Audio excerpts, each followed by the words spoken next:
நம்ம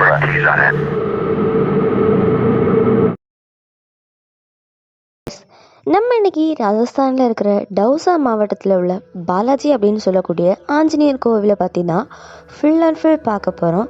so headset போட்டுக்கோங்க, அப்படியே நான் சொல்கிறத இமேஜின் பண்ணிக்கோங்க. நான் தான் அபி, இதுதான் என்ன அபிவோ சேனல். இப்போ வாங்க வீடியோக்குள்ளாடி போகலாம்.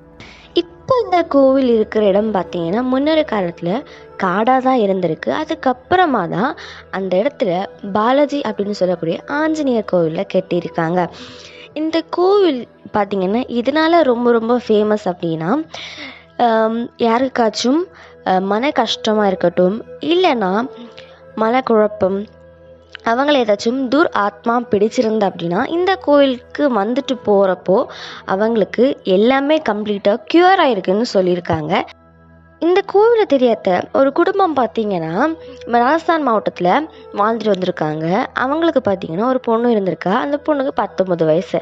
அந்த பொண்ணு தன்னுடைய வேலைகளெல்லாம் முடிச்சுட்டு எப்போ வீட்டுக்கு வராளோ அந்த டைம் அவள் கண்ட்ரோல்லே இல்லாமல் ரொம்பவுமே பேய் பிடிச்சது மாதிரி ஆடி இருக்கா. அவங்க போகாத ஹாஸ்பிட்டல் இல்லை, வேண்டாத தெய்வம் இல்லை, இருந்தாலும் ரொம்பவும் கஷ்டத்தில் அந்த குடும்பம் வாடி இருக்கு. அந்த சமயத்தில் தான் ஒரு தாத்தா பார்த்தீங்கன்னா அவங்க வீட்டுக்கு வந்து இவங்க படுற கஷ்டத்தை பார்த்து, நீ பாலாஜி கோவிலுக்கு போ, அதாவது டவுசா மாவட்டத்தில் இருக்கிற மஹந்திப்பூர் பாலாஜி கோவிலுக்கு போனேன் அப்படின்னா உனக்கு ஒரு தீர்வு கிடைக்கும்னு சொல்கிறாரு.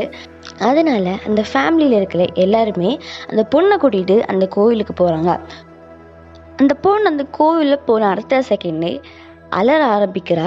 எதனால் அப்படின்னா அங்கே இருக்கிற வேதங்களுடைய சத்தமாக இருக்கட்டும், அங்கே இருக்கிற ஆஞ்சநேயரை பார்த்தோன்னே ரொம்பவுமே அலற ஆரம்பிக்கிறா. அதுக்கப்புறமா அவங்க ஃபேமிலி பார்த்தீங்கன்னா வழிபாடு பண்ணுறாங்க. இதனால் அவள் உடம்புல இருக்கிற துர் ஆத்மா அவளை விட்டு வெளியேறுது. அதுக்கடுத்து அவள் பார்த்தீங்கன்னா வீட்டுக்கு போயிட்டு வரா, அவள் காலேஜ் போயிட்டு வரா. எந்த ஒரு கஷ்டமும் அவங்களுக்கு இல்லை.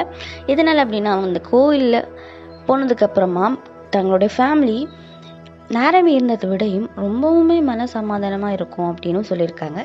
இது பார்த்தீங்கன்னா ஒரு ரியல் இன்சிடென்ட். ஸோ கைஸ், இந்த கோவில் பார்த்தீங்கன்னா இப்போவுமே கூட லட்சக்கணக்கான மக்கள் தினமுமே அந்த கோயிலுக்கு போயிட்டு வராங்களாம்.